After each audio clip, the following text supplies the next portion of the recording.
ഹരിയാന തെരഞ്ഞെടുപ്പ് നാളെ നടക്കും. കോൺഗ്രസ്, ജെജെപി, ആം ആദ്മി പാർട്ടി നേർക്കുനേർ മത്സരിക്കുന്ന സംസ്ഥാനത്ത് വാശിയേറിയ പോരാട്ടമാണ് നടക്കുക. സംസ്ഥാനത്തെ 90 മണ്ഡലങ്ങളിലേക്കാണ് നാളെ വോട്ടെടുപ്പ്. ഭരണ തുടർച്ചയിൽ മൂന്നാം ഊഴത്തിന് ബി.ജെ.പി. ശ്രമിക്കുമ്പോൾ 10 വർഷത്തിനു ശേഷം അധികാരം പിടിക്കാനാണ് കോൺഗ്രസ് ശ്രമം.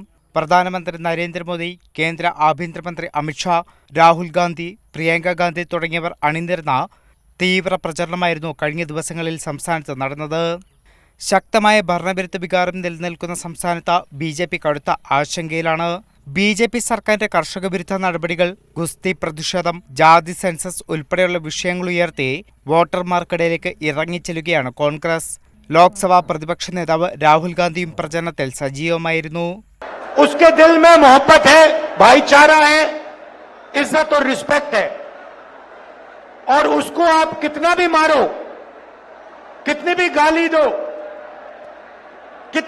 कितना भी धमकाओ, वो नफरत को मोहब्बत से जवाब देता है. ജാട്ട് സമുദായം എതിരായതോടെ ജാട്ടിത്തര വോട്ടുകളെ ലക്ഷ്യം വെച്ചാണ് ബി.ജെ.പിയുടെ അവസാന ദിവസത്തെ പ്രചരണം നടന്നത്. കോൺഗ്രസ് പിന്നാക്ക വിഭാഗങ്ങൾക്കും ദളിതർക്കുമെതിരാன പ്രചരണവും ബി.ജെ.പി. നടത്തുന്നുണ്ട്.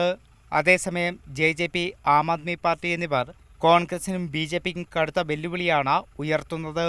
ഭിവാനി മണ്ഡലത്തിൽ CPM സ്ഥാനാർത്ഥി ഓം പ്രകാശും ശക്തമായ പ്രചരണം തന്നെയാണ് നടത്തിയത്. കൈരളി ന്യൂസ്, ദില്ലി.